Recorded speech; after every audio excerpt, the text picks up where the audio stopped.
Super star Mahesh Babu, director Koratala Shiva కాంబినేషన్లో ఇప్పటి వరకు 2 సినిమాలు వచ్చాయి. 2015లో వచ్చిన శ్రీమంతుడు, 2018లో విడుదలైన భరత్ అనే నేను రెండు బాక్సాఫీస్ దగ్గర బ్లాక్ బస్టర్ సక్సెస్ సాధించాయి. మహేష్ బాబు కెరీర్లో ఎప్పటికీ గుర్తుండిపోయే సినిమాలుగా నిలిచాయి. అయితే ఇప్పుడు ఉన్నట్టుండి భరత్ అనే నేను మూవీ వార్తల్లోకి వచ్చింది.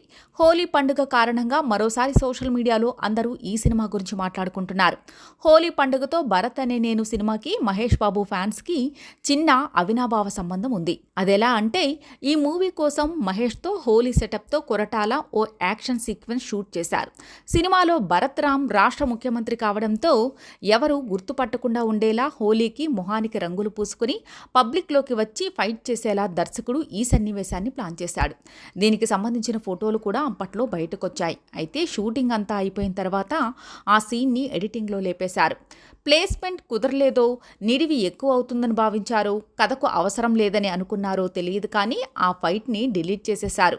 మహేష్ బాబుతో ఫైట్ తీశారని తెలియకపోతే ఏ ఇబ్బంది ఉండేది కాదు. కానీ అప్పటికే అందరూ సోషల్ మీడియాలో రంగులతో ఉన్న మహేష్ బాబుని అంతా చూసేశారు. అందుకే సినిమాలో లేకపోతే లేకపోయింది కానీ కనీసం ఆ డిలీట్ చేసిన సన్నివేశాలను యూట్యూబ్లో రిలీజ్ చేయాలని అభిమానులు కోరుతున్నారు.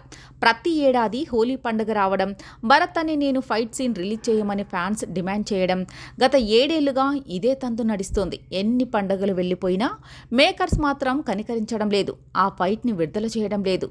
ఈ ఏడాది హోలీ ఫెస్టివల్కైనా మహేష్ బాబు మోస్ట్ అవైటెడ్ ఫైట్ని వదులుతారేమో అని అభిమానులంతా ఆశగా ఎదురు చూశారు. కానీ ఈసారి కూడా వాళ్ళకి నిరాశ ఎదురైంది. మేకర్స్ ఆ సీన్ని రిలీజ్ చేయలేదు. పైగా ఫ్యాన్స్ని రెచ్చగొట్టేలా హోలీ శుభాకాంక్షలు మిత్రులారా, భరత్ అనే నేను నుండి హోలీ ఫైట్ లేకుండానే మరో సంవత్సరాన్ని సెలబ్రేట్ చేసుకుందాం అని నిర్మాణ సంస్థ డివివి ఎంటర్టైన్మెంట్స్ ఎక్స్లో పోస్ట్ పెట్టింది. దీంతో అందరికీ చిర్రెత్తుకొచ్చి నిర్మాతలను ట్రోల్ చేస్తూ పోస్టులు పెడుతున్నారు. ఫ్యాన్స్ ఎమోషన్స్తో ఆడుకుంటున్నారంటూ ఫైర్ అవుతున్నారు. యాంటీ ఫ్యాన్స్ మాత్రం హే రంగులే అంటూ టీజ్ చేస్తున్నారు.